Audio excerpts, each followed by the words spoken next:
Welcome to the show. This is episode 5 of the conversation with Skywomen. We talk about women who have fallen victim to various kinds of scams online, and in some instances have not only lost millions, but they've lost their dignity, they've lost their support system, and some of them have even been isolated by their families. If you may think that you are immune to being scammed online, you may want to listen in to some of their stories. Today, however, we want to meet an advocacy group. So to hear some more, don't go away, we'll be right back.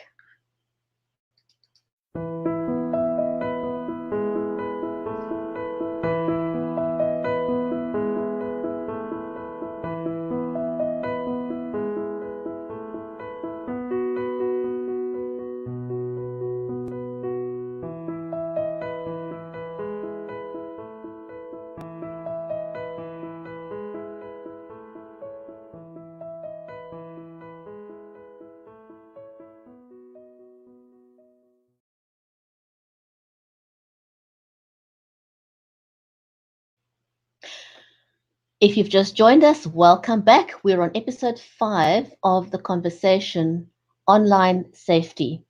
I'm your host, Bridgetti Banda. Skywoman is a non-profit organization formed by Louise Haynes, who researched various forms of online scams over the last 3 years. And its key focus is education, empowerment, and online awareness. We've been sharing stories of women who've been scammed, but today we talk to an advocacy group called Advocating for You. Retired Army Colonel Bryan Denny and Mrs. Kathy Waters run an online anti-romance scam advocacy site focusing on the issue of romance scams within social media platforms, and that's across all social media platforms. Bryan himself is an identity theft victim, and Kathy's mother's friend is a scammed survivor. The two of them came together to try and seek justice for victims. Since they started this initiative, Bryan and Kathy have met with the Pentagon, the FBI, the FTC, Facebook, as well as multiple congressional departments. Their website aims to help bring awareness of the scams as well as deliver up-to-date information on meetings and legislative work within the US and globally.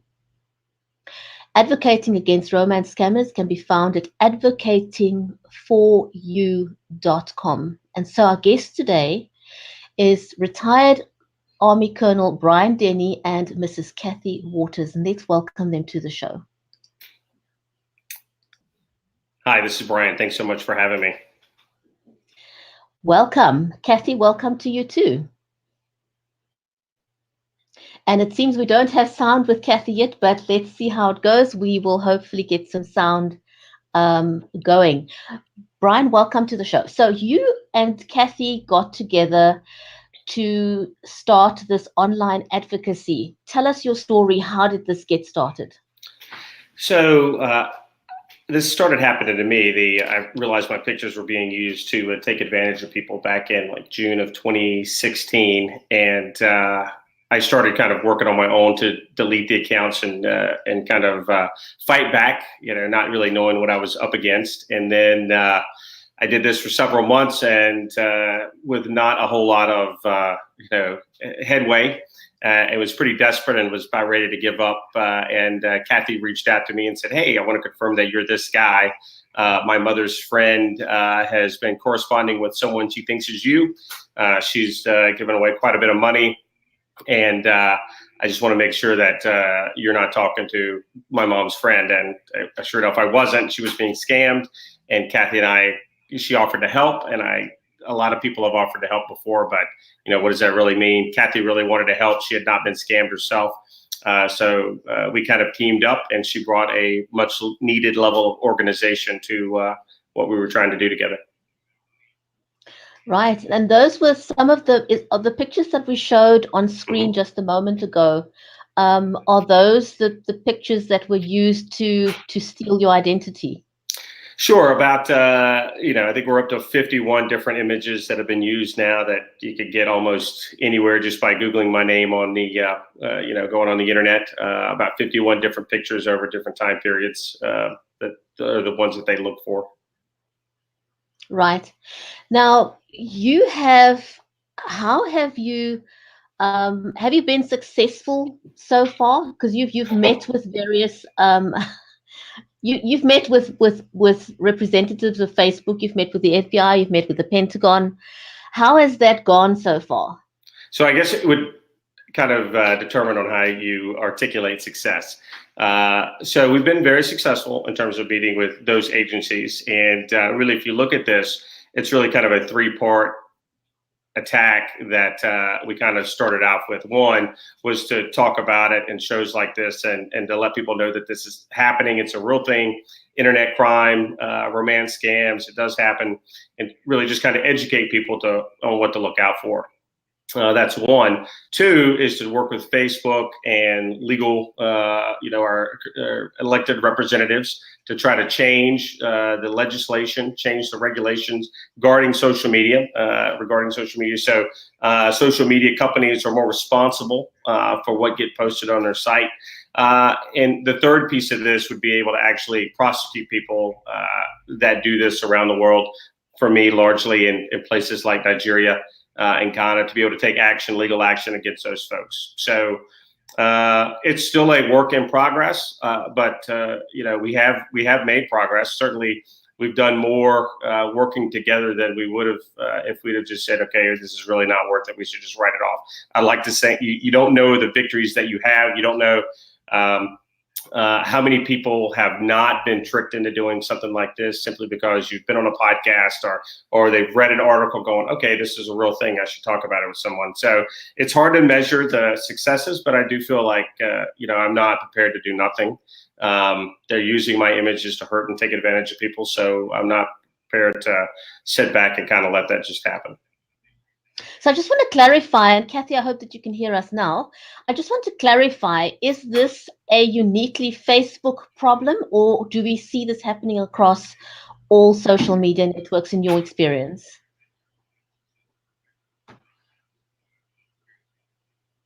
Okay, Kathy, we're not getting any sound from you, unfortunately. I hope we can get that. We can get that right. So, Brian, can you run with that? What's been your experience? Sure. Kathy's trained me pretty well. No, it's not just Facebook. Although Facebook is the largest of, if you lump all the other social media companies combined, if you take the top three, they don't even come close to Facebook. And so often, as I've told them, this is not an attack on Facebook. Facebook has a very good set of community standards. We would just like to help them live up to those standards. And if they look at it and they read what they say, we're not going to let people have multiple profiles. We're not going to let the network be used to take advantage or for malicious activity. All those things happen. And so we kind of just point out to them, hey, this is happening. These are people that are doing it. And what is your response to that? What are you going to do about it? And so we're not attacking Facebook. Quite frankly, I run a couple of different things. Army associations. I've got World War II veterans up on a site on Facebook. You know how hard it is to get World War II vets up on anything with social media. I'm not prepared to kind of start over. They are a tool that I use. But they are easier to communicate with in terms of reporting a scam or something like that. But Google Hangouts, any number of other dating sites that I'm on, I mean, that's too much. I'm not prepared to do that. I can't invest my time and energy into fixing all those things. But if I can get Facebook, then the leader in this kind of social media platform, if I could get them to change, then the others, I think, would follow suit. Right. I tend to agree with that. Kathy, yay, we've got you back. Yay! I turned off the Bluetooth. So. Kathy, do you want to jump in there on why we feel it's important that if we can get Facebook to take responsibility? My take on this matter has been that Facebook owns the infrastructure on which the scamming is taking place. And so I feel strongly that they cannot abscond themselves from responsibility or try and pass the buck onto its users and say, well, we're not responsible for what you do. In my opinion, you can tell me if you think I'm right or wrong. In my opinion, they're enabling people on a platform that they own to create multiple profiles which people can use to scam other people. So I'm saying they absolutely need to take control and take responsibility for what's happening. Absolutely. The law that's in place right now allows them to get away with that. And because they're not responsible for what any third party puts online. And that can be a crime as well. So that's what we're focusing on. We've got, we see money laundering happening, identify, the IDs, government IDs being made online. Can the rest of us get away with that when we're not online, when we're doing it in, maybe the comfort of our own home? No, it's a crime. So why aren't these platforms being held responsible? And like Brian said, Facebook, they're the biggest ones out there. Everybody's going to follow suit with them. So if they could have come forward and maybe worked a little bit more to fix this, it's been over 10 years. And, what's done is done. And things keep coming out in the media about their lack of security and safety. And when is it time to make a change? When is it time for us as the people to get involved to stop this? Because right now it's allowed. And I honestly don't know if it's a money thing. Many people definitely think it is, but there's really no other explanation as to why they allow these crimes online. And they're not fighting to get rid of these type of crimes and what's going on their platforms. Right. So there was recently this article in the New York Times. It came out just fairly recently, telling the story of a family's untimely death, ultimately, which was started by an online scam, or inadvertently it led to someone dying. Tell us a little bit about that. So she was a friend of mine. She confided in me a lot in the different scam that happened with her. And it was a shock. She wanted to tell her story. She wanted to make everybody aware of the scams that are online, what happens. She even went to talk to scammers online to try and get more info. She tried her very best to get as much information out there that she could. And it was untimely. We do not know what the culprit was of how she was murdered. We know that her husband did it, but we don't know what stemmed from that argument. We don't know if it had anything to do with the scams or not. It did create tension in the home. The reporter, Jack, that did the Times article, he made sure that the family was okay with doing the article, and they were all for it. So I really don't know what stemmed from the actual incident. Brian, what's your take on that story? Well, I think it's tragic. I think this is one case that we know about. I think that I think it would be impossible to think that this thing did not affect this couple's relationship, such as it was, to a point.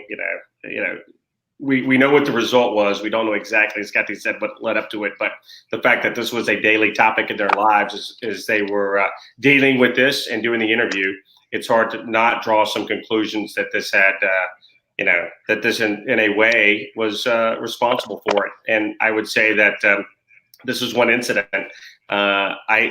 We've talked to ladies who have been involved in this kind of thing before, and some, once they get over the embarrassment of the whole thing and are willing to talk to Kathy, a lot of times they don't want to talk in public because they don't want their husband, boyfriend, family, you name it, to know that this has happened and they've been swindled and given away, in some cases, their life savings. So, this is one incident where we can see how it played out very tragically. I think there's a lot more to it. I think there's a lot of these things that take place you just never hear about. Right. Yes, I totally want to agree with that, because over the last week and a bit, I've been speaking to various women who've come forward to tell their stories. And the pattern seems to be very, very similar. There's always a situation where the woman feels alone. She doesn't quite feel that her husband or her boyfriend or spouse is giving her the attention that she needs. And so she's lonely and she's vulnerable. Or her spouse or boyfriend has just died, or she's just lost her child. And somehow these people seem to find these stories online. And then they will target that woman because she's in a vulnerable situation, and they exploit that. And they do that by creating these fake profiles. And the modus operandi, from what I've seen, is always the same. They seem to create this trust relationship with people over a period of 2 to 3 months. And once that's established, they move that relationship offline onto WhatsApp or SMS messaging or whatever it is. And that's when they start this process of asking for money. It's one small amount, then it's a bigger amount and a bigger amount. And once you've done that second or the third transaction, now they've got a hold on you. Now they will start threatening you and being demanding and say, well, I've now got all this information on you. If you don't send the money, I will do X, Y, Z. Yeah. No, that's absolutely right. It's a vicious cycle. It could start out with small amounts, iTunes gift cards or whatever, and the next thing, they're asking for money to buy them tickets to come back on leave, and then it's for a down payment on a house that they could both share together.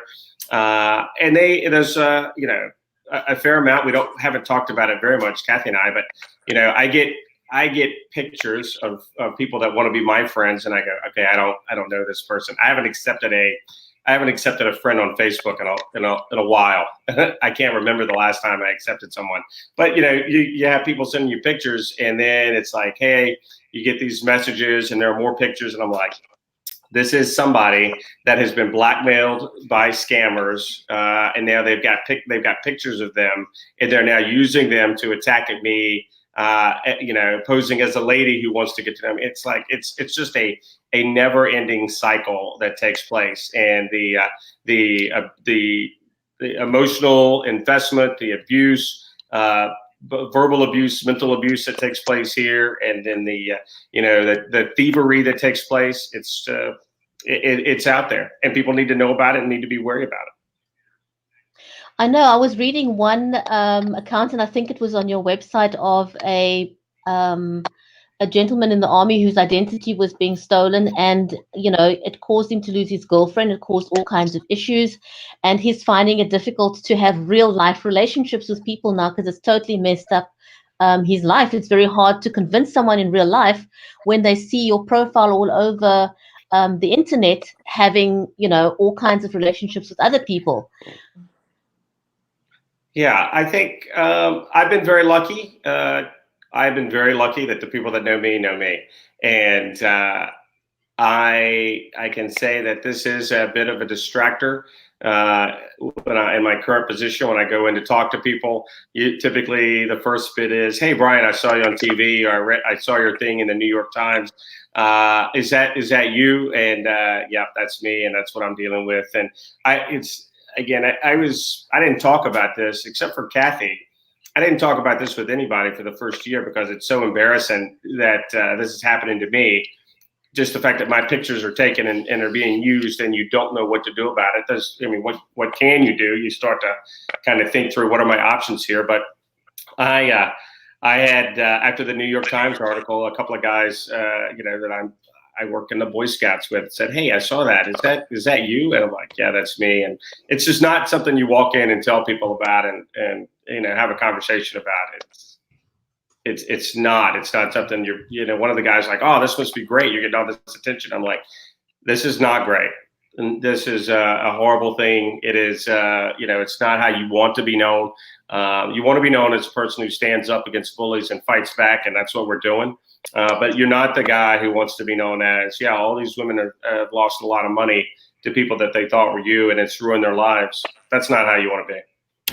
And, people don't think, too, that it's very hard for Brian to post anything online anymore of because he does a lot of stuff with reenactments and where he'll be going or, what he'll be doing, because we don't know if these victims will find this information. And hunt him down. I mean, everything's online, addresses, phone numbers, everything's so easily available. It really surprises me that somebody hasn't come knocking on Bryan's door yet to find the right answers. He's even gotten calls at his parents' house. Yeah. By victims. And we don't encourage that. So no. No. Yeah, we don't encourage that. I live on a base. But yeah, my mom and dad get calls, you know, on a frequent basis. Hey, I'm looking for captain, major, sergeant, colonel, whatever.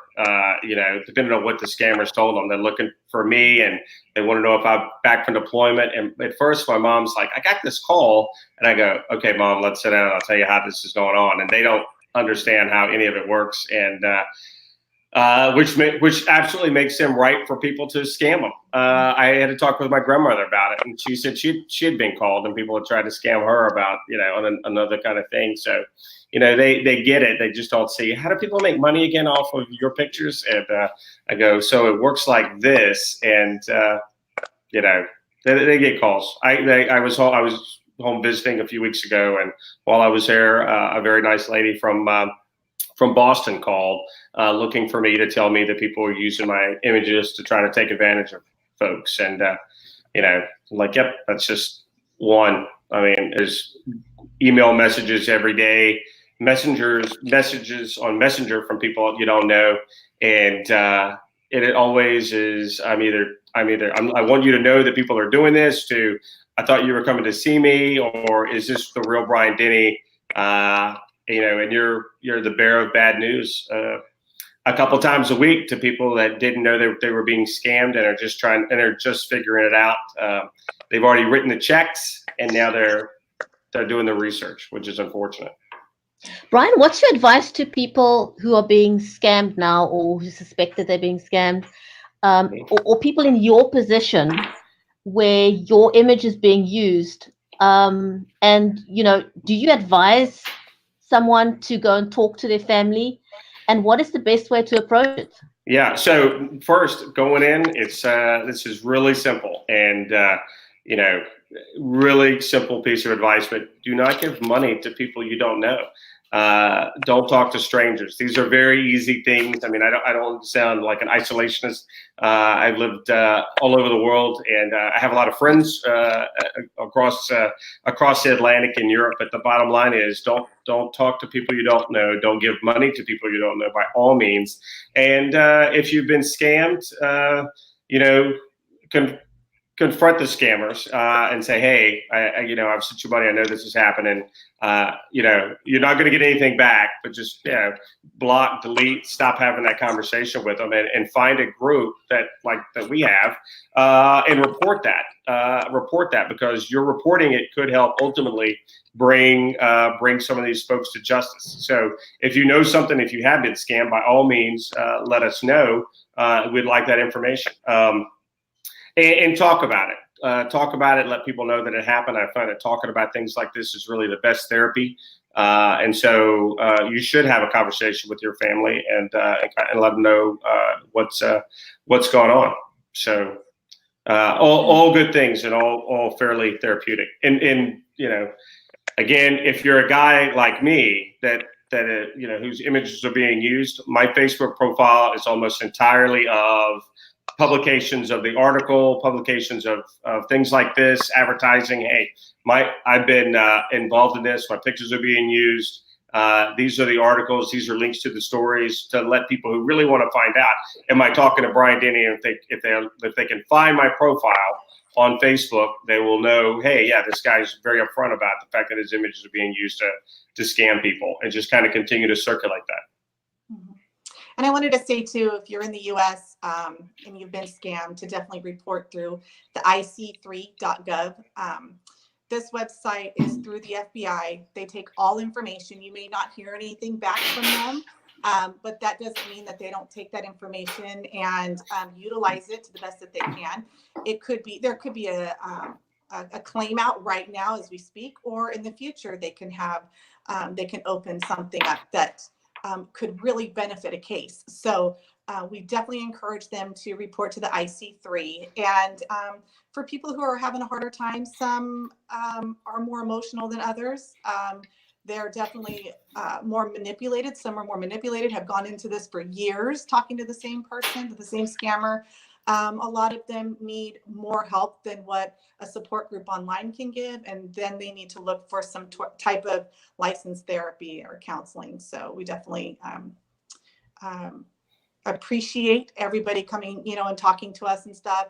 But please recognize if you need more help than that, to definitely seek out a psychologist or a therapist to speak to as well. Yeah, that's a very good point. As you said, starting in, most of the ladies that are involved in this, and there are ladies mostly that have been victimized using my images, but they're in an emotional, vulnerable state in their life already. A loved one has been lost or passed away, or they're lonely, and and they try to remedy this by meeting someone and talking to someone. That's a very natural thing, and they're ruthless, organized criminals out there, and that's exactly what these people are.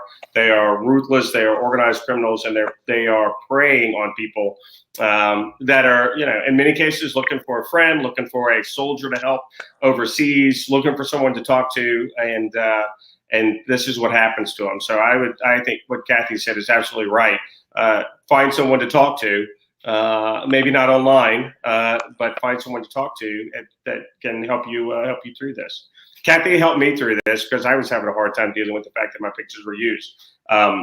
And I was grateful to have somebody to talk to. Kathy, as I point out to people, has never been scammed. She's only, this has only cost her when she flies back and forth to DC when we meet with congressional leadership or elected leadership, and when she meets with Facebook. She is Facebook's best uncompensated employee. She provides them reports, monthlies and quarterlies, to say, hey, this is what we're tracking, and she's not compensated at all, but she's been a great person to talk to for many of the ladies that have been involved in this, and she's been pretty good for me to talk to as well. And it certainly helped organize me as we try to do something about all this. Thank you.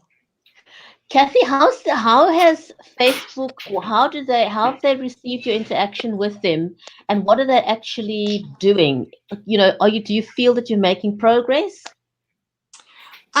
So we've been talking to them now for about 2 years.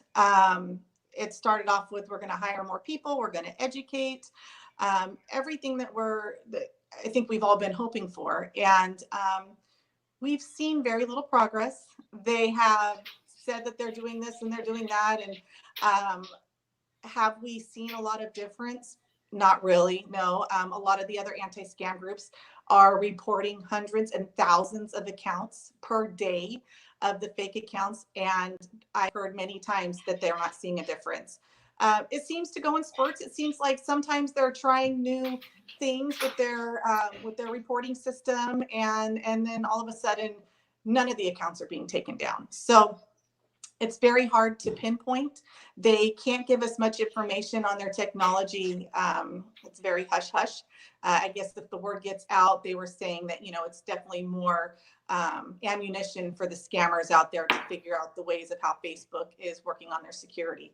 So really, that's where we're at right now. We haven't spoken to them too much since the Times article came out, and not too sure if the communication is going to be around much longer with them, but they also know our route as well, which is through legislation. So we're going to continue sending reports to them and hope that they're doing something about it, and just put the ball in their hands for right now until we can move further with it. I find it really hard to imagine that they don't, or that I don't know if this is what they've said or not. I'm just saying that I find it hard to imagine that they don't have the technology to verify people on their platform. Anything that you sign up for, there's some kind of a verification method to verify the authenticity of who you are. If you sign up for an online course, for example, before they let you into the course, they will verify who you are. It's not rocket science, Right. So I find it hard to imagine that Facebook could use that as a possible excuse that they can't verify their users. Well, part of their argument to us during a meeting was, if the photo is cropped or if it's shaded, their technology can't recognize that. So that put my mind working. And so I took Brian's pictures, I cropped them, I made them black and white, and I tried to post them on Facebook just to see if they would recognize Brian. And they did. They tagged them like that. So that was about a year and a half ago that I did that. I presented that to Facebook, and we really didn't get a solid answer as to why we were able to kind of debunk their reasoning. And just lately, I found some accounts of Brian's pictures that were photoshopped.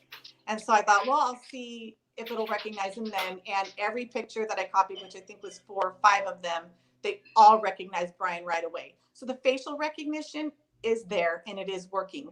So why are these accounts still being allowed online? And it's not just Brian, it's hundreds and thousands of other scam victims identity theft victims out there whose photos are used constantly.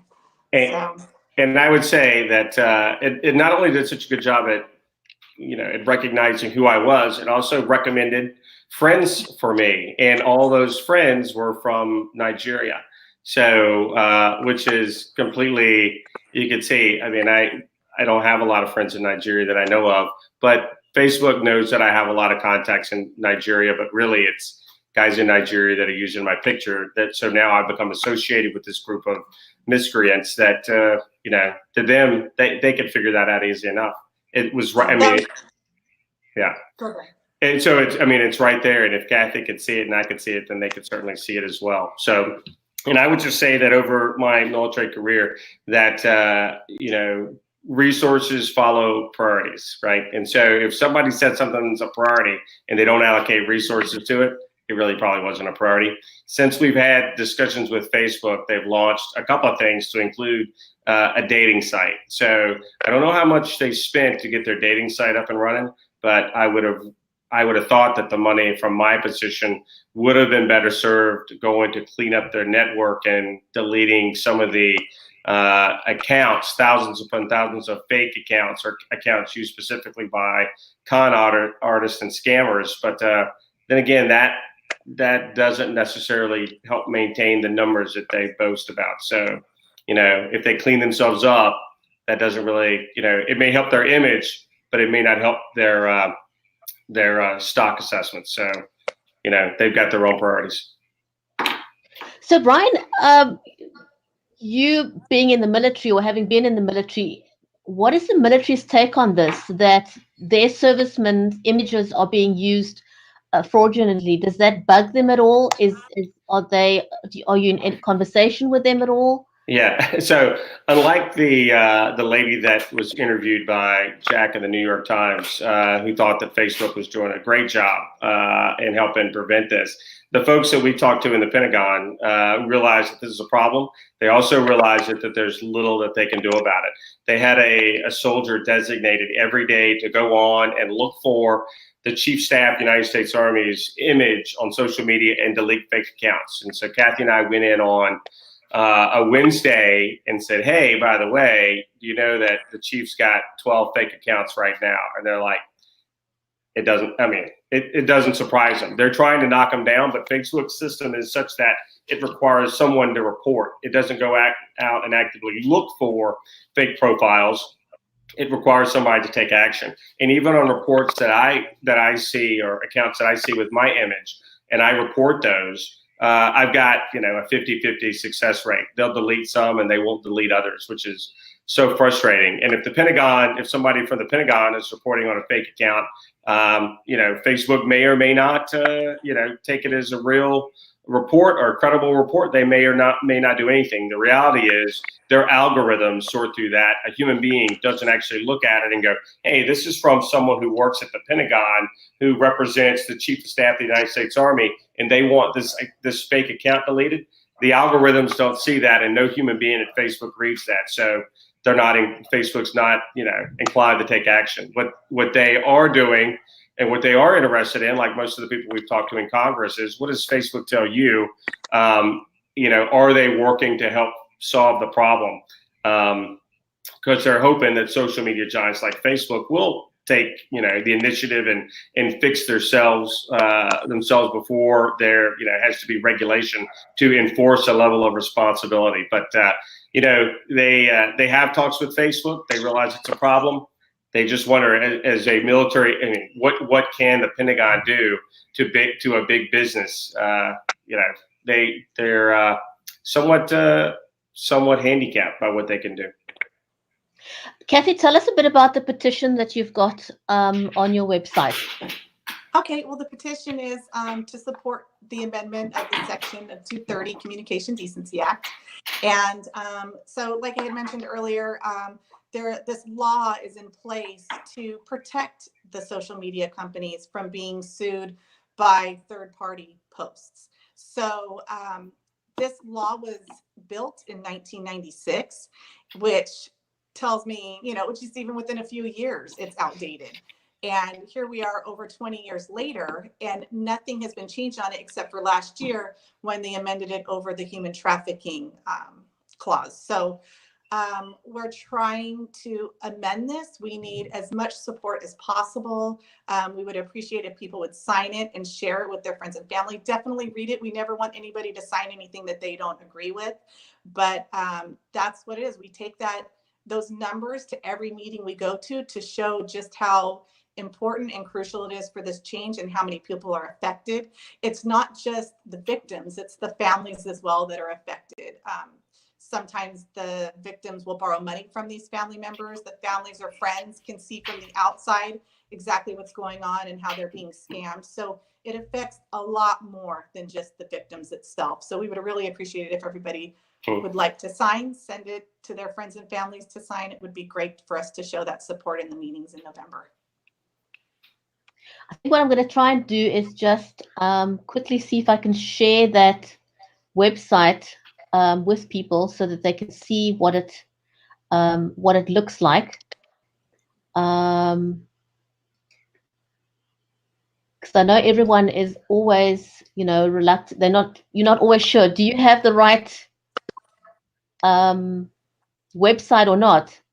So there we are. That is what your website looks like, right? Right. Yes. And I always provide the latest updates. That latest update right there was information we gave to Facebook, and it's part of our research. We want the victims and anybody who want to support us to know exactly what we're doing, what's going on, why we're doing it. And, it's so important to show the proof and the numbers out there for a cause like this. So I try and show and post as much as we can. And this is regularly updated. And so when people sign the petition, what information do you require from them? It really just requires a signature. It's on change.org. And the site will ask for donation that is not from our site. That goes to change.org. So do not feel you have to donate to that site. You can just sign it and exit out of all the other requests from there.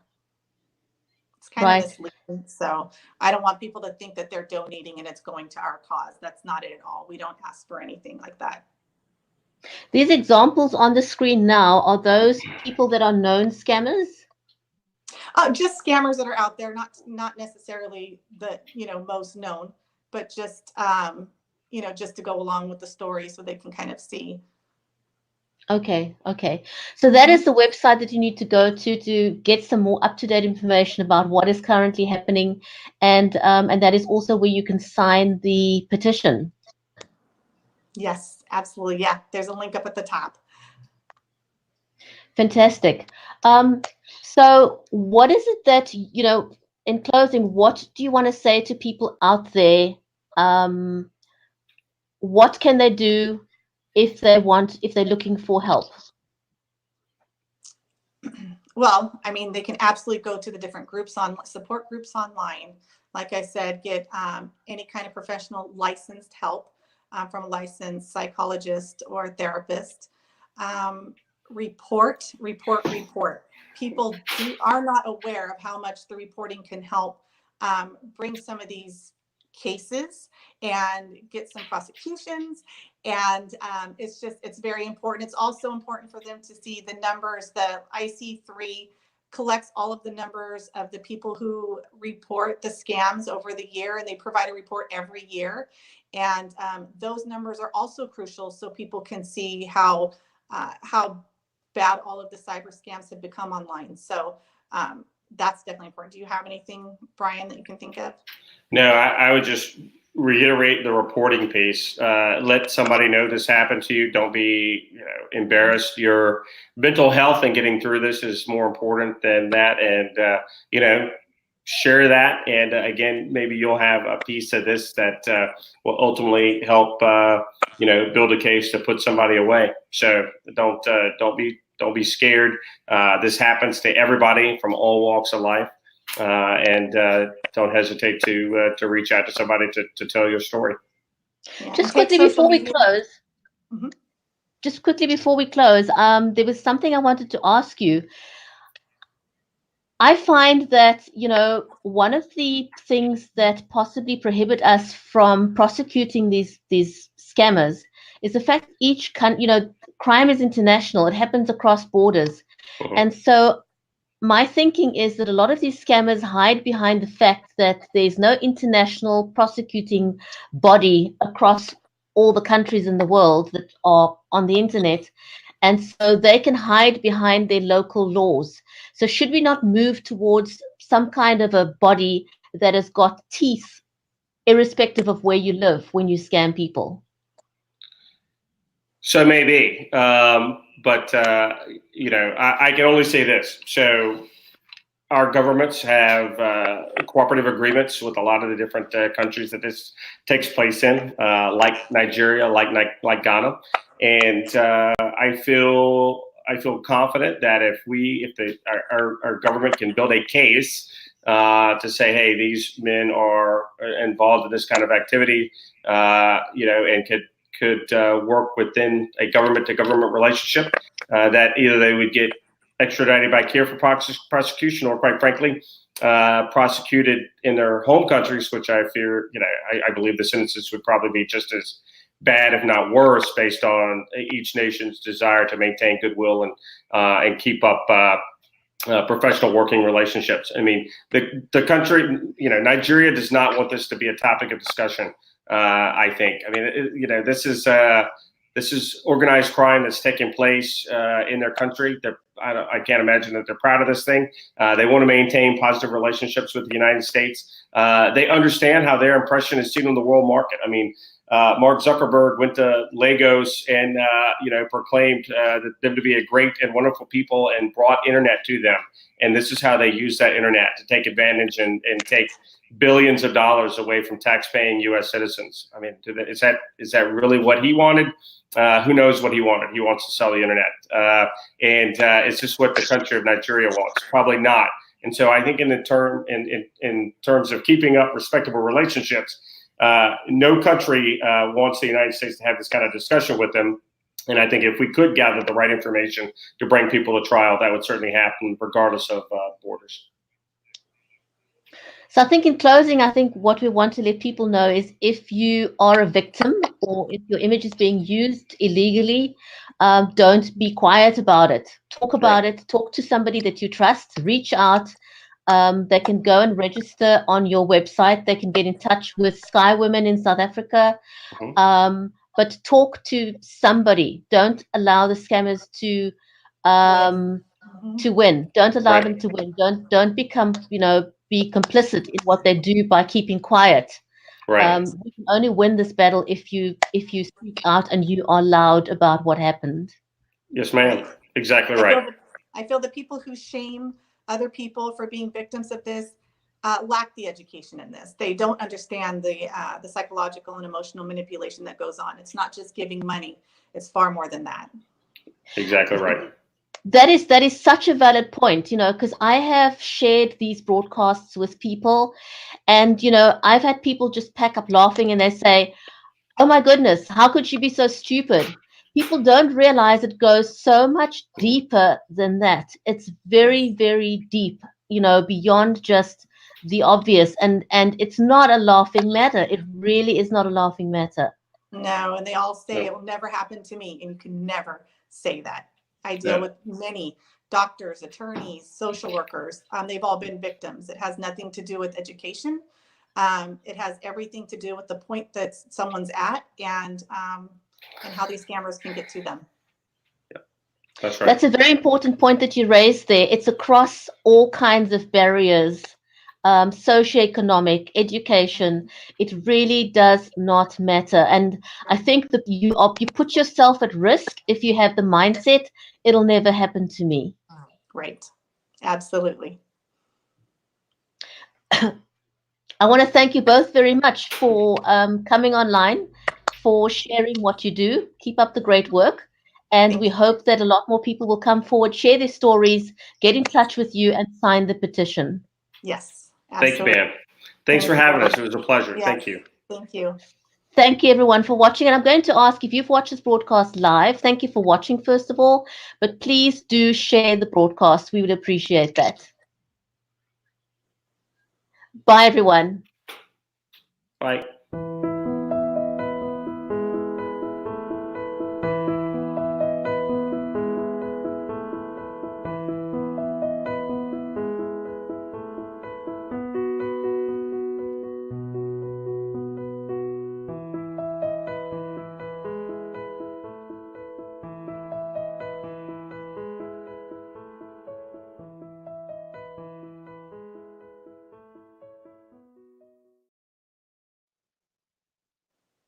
All right.